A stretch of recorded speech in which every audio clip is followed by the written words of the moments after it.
talk today is going to revolve a lot around, what are the building blocks of, talent acquisition, how to make sure that you're structured the best way possible as an organization, the messaging that you're going to bring to your employees, and how you're going to execute that plan moving forward to be able to grow your organization as a whole.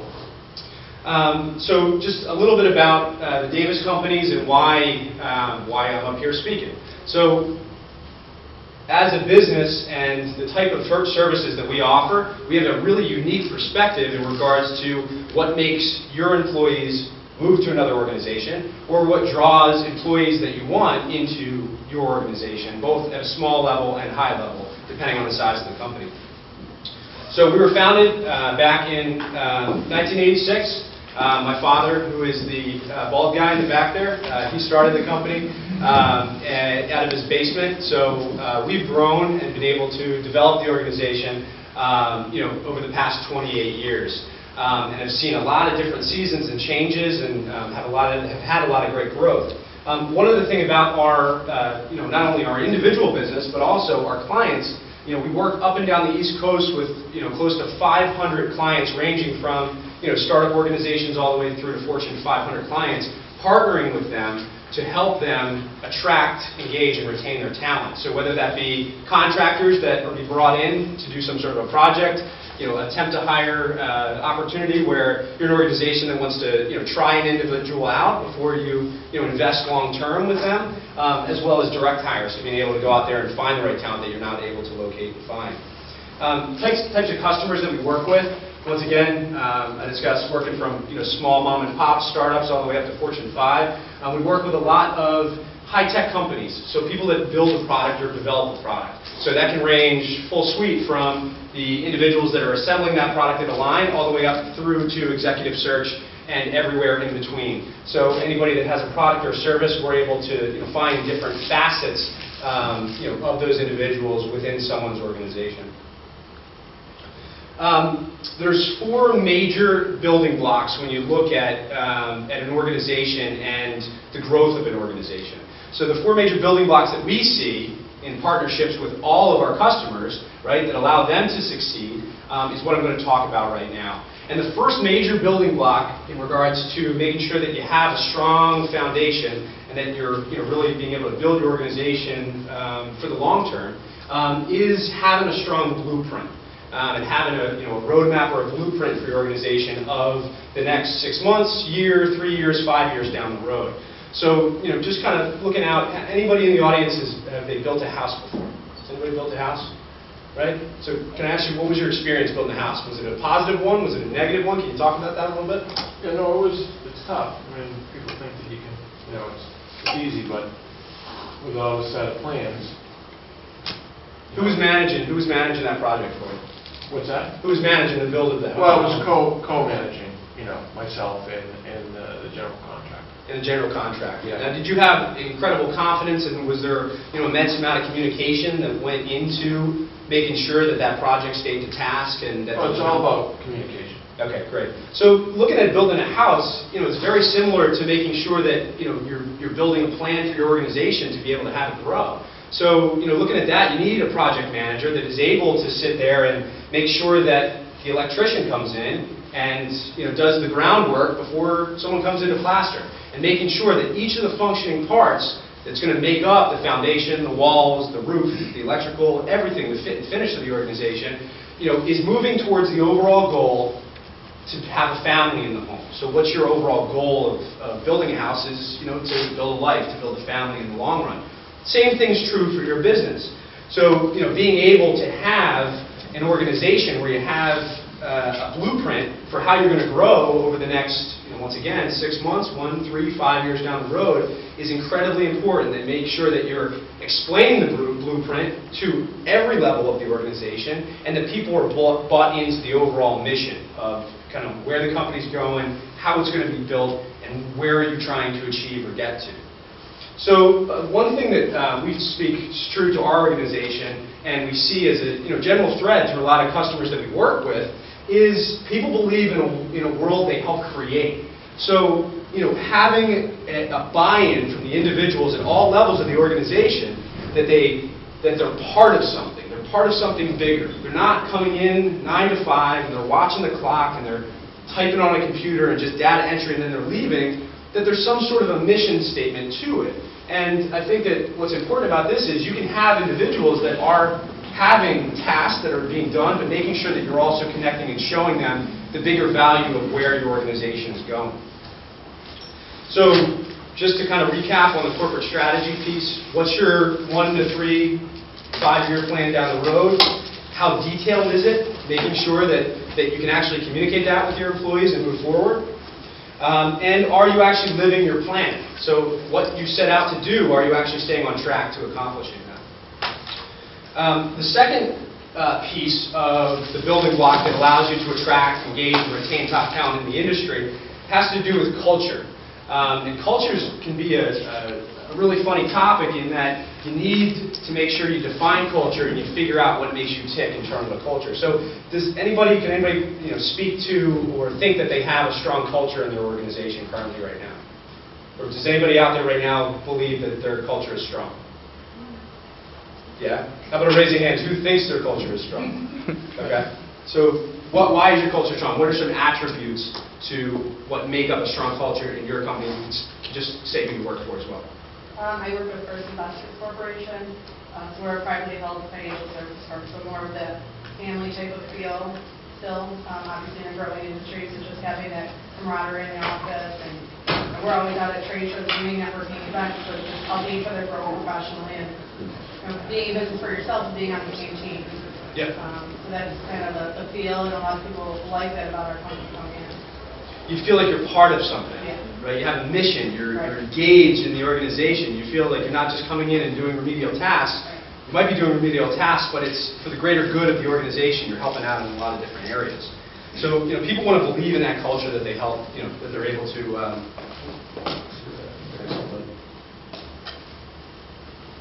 So, one of the things that this year we were, just incredibly honored to be a part of was one of 80 companies in Boston that their employees nominated their companies to be best of Boston, best places to work. So, talk about a culture. When your employees believe in the organization enough to be able to, send that out and compete against all other organizations in Boston. And, some of the things that were a general trend behind, some of these organizations was just that. They had a collaborative work environment. People felt like they were part of something bigger, that they felt like they were involved in, a long-term plan for success and being part of a winning team. And one of the things that was also coupled with a lot of these best places to work were fastest growing. Right? So you're looking at these organizations that are winning awards, fastest growing companies, they're also winning best places to work. There's something that's different about their culture that is enabling them to succeed. So we have a customer, a large Fortune 500 customer, that just invested $2.8 million, right, in their organization. Right? That's a big chunk of money, right, into cube design. Would you say that that's a lot of money to invest for cube design? Right? So one of the things that's really important and why they decided to invest this large chunk of money into their workspace is that they needed to develop more collaborative work environments. So what they did was they built cubes that had their desks be able to stand up, and there's no walls up above it, that they could sit there and talk to their fellow employees to be able to engage them and think collaboratively. The managers were drawn out of their offices, and those were created into collaborative conference rooms, so that during projects or during meetings of growth or whatever they were talking about, they were able to get together and talk about how they were going to drive their projects forward. And it has excelled their growth, over the past couple quarters. So it really speaks to the investment and understanding of what is your culture? Do I have a culture that my individuals are engaged and bought into the organization and where it is going? How many Red Sox fans do we have here? All right, a lot of Red Sox fans. All right, if you're not a Red Sox fan, then there's the door. But look at the culture from last year, right, versus this year, right? People feel like they're a part of something. I was just reading an article from the Rays, right? It was when the Rays general manager, and they said, the Red Sox really scare me this year. They scare me because the culture is different. They reinvested in making sure that there was new management involved, that was bought into a cause, putting out there. It wasn't individuals on the field, right? It was players coming together to be able to do something bigger. Mission being the World Series, So it's something that exists, in our area today that looks and saying you're only a year away, or a minute away, or an hour, or a day, or a month away from changing your culture for the better. And when you can decide to hire individuals that are more collaborative, that work well together, that have big picture thinking and can engage in the culture, you're able to do great things. And that's the change that you can see from one year to the next. The other one is kind of having all hands on deck and making sure that people understand and know that they're part of the bigger picture. And collaborative work environments, you don't want to just silo individuals into a cube so that they don't have the ability to bounce ideas off each other. So really kind of fostering that culture is really important. So the third major building block in regards to making sure that you can attract, engage, and retain top talent in your industry is communication. Now, communication is something that you may think you have, but it needs to be evident through your success and your growth of the organization. And if you have individuals that have different agendas and are pointing in all different directions, and the message isn't being directed down from the CEO all the way down to the boots on the ground, is consistent, you're going to have an organization that is moving in all different directions, as opposed to an organization that is fastest growing, best places to work. Everybody's talking the same message. They're being part of the same mission of how we're moving forward. So there's a couple different ways that we see with a lot of our customers, and even internally to us, that allow us to be able to manage more effectively and to communicate more effectively. And that has to do with dashboards. Does anybody in the organizations just kind of use dashboards right now to manage their business? Can you talk to me about what that dashboard is and how you manage it? I come in the morning and I see green, yellow, or red, and I know immediately where I need to spend my time. Okay, got it. How about to manage people? Has anybody used dashboards or heard of that in terms of a management structure? You do it to know productivity of who's doing what and when they're doing it, and how well they're doing it, and how well they've been evaluated, et cetera, through, again, the yellow, red, green, and that colors. Yeah, And exactly. it's not just three colors, it's a band, we use a band, actually. Okay, so you have a process behind it, and what those are, they're indicators of which way is your business going, or which way is this person going, up or down? Are they moving in the direction you want them to or not? So setting up a dashboard about what is expected for a person to be doing good or great at their job, and to be doing poor at their job is really important for them to understand what you expect of them, but to make sure that you're on track for where they're going in their career and where you're growing as a whole organization. So dashboards are really important. The other piece is communication of where you are and actually running and living a transparent organization. So a transparent organization is being able to share monthly roadmap meetings about where is the company at in regards to their goal. Are they on track? Are they off track? If they're off track, how do we get back on track to be able to hit what we're looking to hit long term in terms of the goal? And once again, whether it's a small mom and pop shop startup organization to achieve FDA clearance, or it's a Fortune 500 customer that's looking to capitalize on the additional 10% market share or something like that. All these principles still apply all the way through. So, monthly, quarterly roadmap meetings are a great way to be able to kind of go, hey, where are we at? How are we doing? Are we on track? And independently for your different groups, share the successes and wins of the independent groups or the individuals that are a part of the organization. It builds that culture where all of a sudden, the person next to you, you find out they were successful at the job and they were able to, go on a vacation with their family. The wins and the talk builds to that culture of being more involved with one another and stuff like that. So the other topic that's really important in regards to communication that exists now in our current landscape is communication through the generations. It is imperative that you understand the differences of how people are motivated, how people communicate based upon their generations, who they are, right? So looking at it, it's the first time that it exists now that we have three different generations, baby boomers, Gen X, Gen Y, or they call them millennials, right? You'll probably hear that talked about a lot. Communicate totally differently, right? So for a millennial, right, and you're in a meeting and you're talking and you have brand new employees in front of you and you ask a question, you're teaching something and you see them on their phone looking like this, on their iPad, yep, okay, gotcha. They're actually researching what you're talking about because they don't understand. right? And what you would perceive as them being unengaged or disattached from what you're talking about, it's actually their way of learning. It's their way of communicating. So when you're looking at this from a motivation standpoint, baby boomers motivated by status, career-focused, loyal, right? Gen X is more flexible work environment. What's the work-life balance? And Gen Y is instant. I want it now. I want the information now. They've been built on those sort of things. So making sure that your communication style and know how they're motivated is going to be really important to making sure that you're being able to send that message down at all levels through the organization.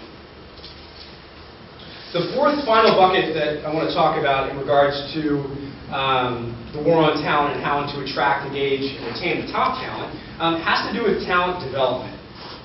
People obviously want to grow, right? Does anybody not want to grow in regards to their career or their organization, right? No, of course not. They want to grow. They want to feel like they're doing better than the next day, or they're being successful. People want to be a part of a successful team. What's more importantly is, as an individual business owner or a manager or a mentor or even a peer, right, people also want to feel like you want them to grow, right? There's an investment in that.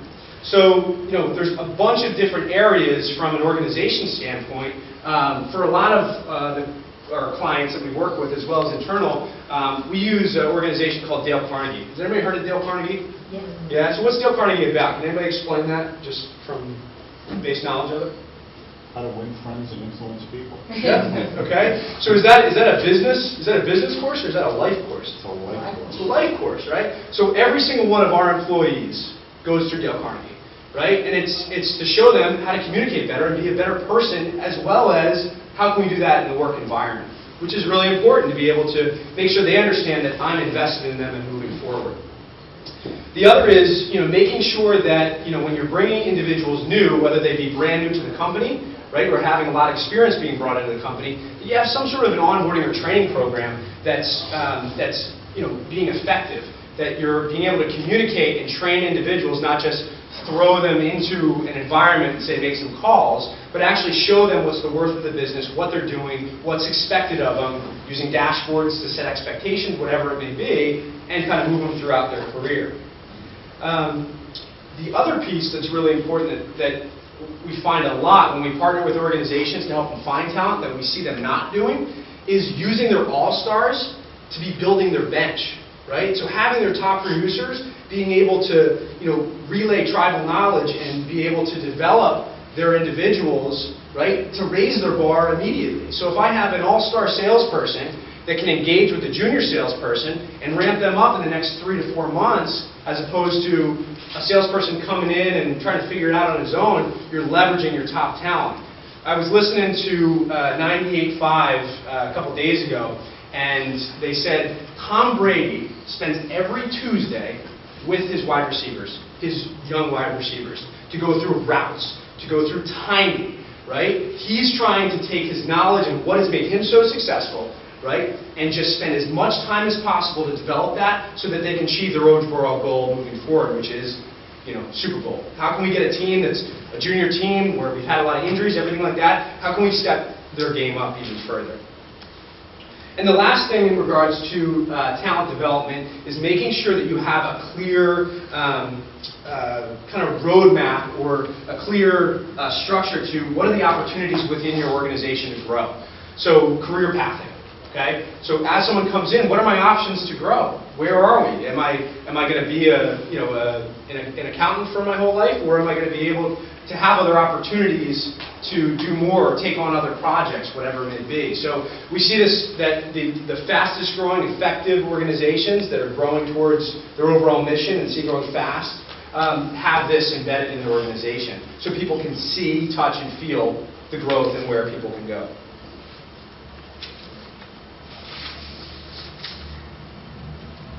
So just kind of to go through, if we're taking any takeaways from this, we were able to lay out the building blocks.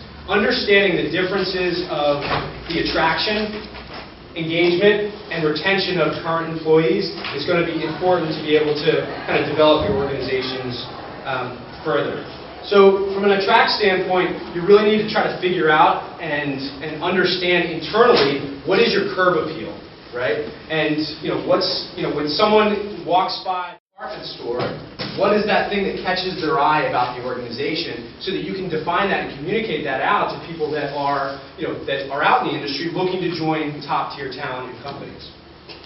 So from an attract standpoint, I mean, social media has never been more important, both good and bad, right? You need to be able to make sure that your brand and your story and what you're talking about is out there and that it's effective. And if it's good, how do you promote that through branding? If it's bad, how do you make sure that whatever the comments or content that is, that you deal with it directly and you turn it, to be good.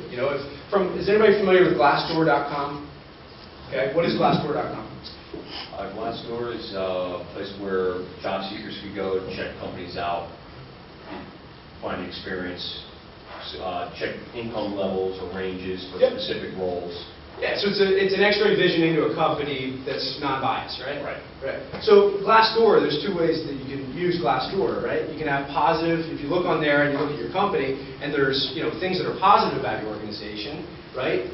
Send people to the website, right? To say, hey, listen, catch a feel for our company, check out Glassdoor. This is what they say. What happens if there's something negative there? How could you deal with that, or how could you work with that to make that better? Anybody have any suggestions on that? Yeah, I know we sometimes had negative things on it. People can write, whatever nowadays with the internet. Sure. And, a lot of young people check that. So I think corporately we somehow got that down at the bottom in a web search. That was one of our strategies, I guess. Yep. So it wasn't directly, but yeah, we got it like when someone searched for us to have other positive things pop up or our website or YouTube videos and stuff. Even with social media, like responding to negative things, respond to those. Don't just let them out there. Respond to those in a way and saying, hey, listen, I'm sorry you feel that way. This is not our intention. This is our intention and our mission moving forward, whatever it may be, so that at least people, if they see the negative, they also see that you care about it and that you're able to do something about it moving forward.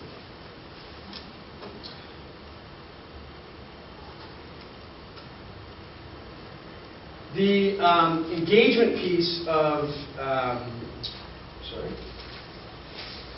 the engagement piece of attract, engage, and retain has to do with how you understand your organization at a base level. So once you've brought these individuals on board, right, you've been able to attract them to your organization, how do you learn about them? How do you figure out what makes them tick? And how do you figure out how to make them engaged enough in the organization that they're willing to develop and grow further towards whatever your overall goal is within the growth of your 5-year business plan?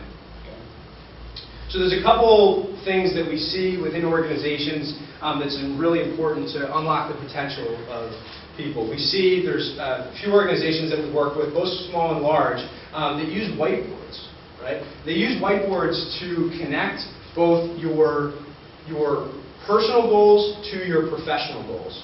And what's really important about that is if you have an organization that is based on, let's just call it sales, for instance, right? It's one thing at the end of the year to say, okay, I made this much money. Great. Okay, that's all that they can relate to. But if you say you made this much money and you were able to achieve what your personal goals were, right, or are, right, you make this connection between trying to push it even further. So a lot of organizations will use whiteboards to list out what are their top 5 personal goals that they're looking to achieve over the next 6 months to a year, and how does that directly walk all the way back to their production internal, right? So if they're able to achieve projects, right, they're able to make extra money, to be able to buy a home, buy an engagement ring, go on a trip with a family, whatever it may be. And if you can make that connection all the way through, all of a sudden your employees are not bought into how much money they're making at the end of the year. They're bought into having a great lifestyle outside of work. And that kind of brings me to the next piece, which internally to our organization, this is our mascot, Phil Rex, but we use the motto, work hard, play hard, right? And some people look at that motto going, okay, work hard, play hard, what does that mean? Right, so play hard means you guys party a lot? Like what does play hard mean? And play hard is a term that we use in regards to who that individual is and what makes them passionate about themselves outside of work. Okay, so if you're successful inside of work, you can play hard at life and what you're passionate about outside of work. Whether that's, once again, being able to buy a home before the age of 30, being able to take a family on vacation that you've never been able to do before. Whatever it is, and once again, in those quarterly, monthly meetings, being able to celebrate those wins builds into that culture and allows you to develop and kind of move forward in terms of your overall goal. The last thing on retention is people want to feel like they're part of a winning team. So making sure that you're engaging and developing an organization with tenure is really important. Has anybody heard of the term happy turnover? Anybody heard of happy turnover? It sounds like an oxymoron, right? When you think of turnover, right, that's usually a negative connotation, correct? Right? So happy turnover is something in an organization where you need to make sure that you understand how your employees tick, right? So that you can move them in a direction. If your overall mission and your vision of where the company's going over the next 5 years and what you need out of your culture and moving forward isn't the career path of that individual, well, don't cut bait, right? You need to build an army of individuals that are bought into the culture, whether they're in your company or not. So be able to move them in direction out of the company and help them try to find what it is that they're passionate about outside of work or in their work culture that they can move on to. A lot of our recruiters, if they don't live within the agency world, they end up working for some of our customers. And they're the biggest champions because we're not cutthroat about how we look at turnover. We want to make sure that we're building continually great relationships. We just couldn't offer them what they were looking for long term in the organization. Does that make sense? So the other piece too that people look at is in regards to retention is working on people's weaknesses all the time. So if you're looking at a person and what makes them really good and what makes them really bad as a manager, you might try to target their weaknesses and go, well, how can I fix those? Right? You need to shift your minds a little bit to say, how do I work on the pros to make them as great as they can be, right? And limit the weaknesses as best as I can to make sure that they're moving forward. Because people are going to be better at some things than others, and there's only so much change that you can offer, to an individual to push them to the next level. And the last thing, just in terms of retention, is making sure that you're celebrating the wins and you're discussing the losses. So making sure that if there is small wins, whether it be boots on the ground, new employee, to the COO just did a huge new change or built out a new manufacturing facility, make sure you're celebrating that company-wide. And if there's things in your organization that are shifting you off course, whatever they may be, make sure that you're targeting those, explaining those, and figuring how to learn from those moving forward. So takeaways from this, from the attraction, engagement, retention for top talent. Remember, corporate strategy, what's your blueprint? A culture of success, are you continually building that? Consistent communication at all channels, so through the generations, as well as being a transparent organization, as well as fostering talent development, making sure that your employees understand and know that you want them to grow in a bunch of different areas. So thank you very much for your time, and I appreciate it. If you guys have any questions at all, this is my contact info, and yeah, thank you very much for coming. Good job, thank you.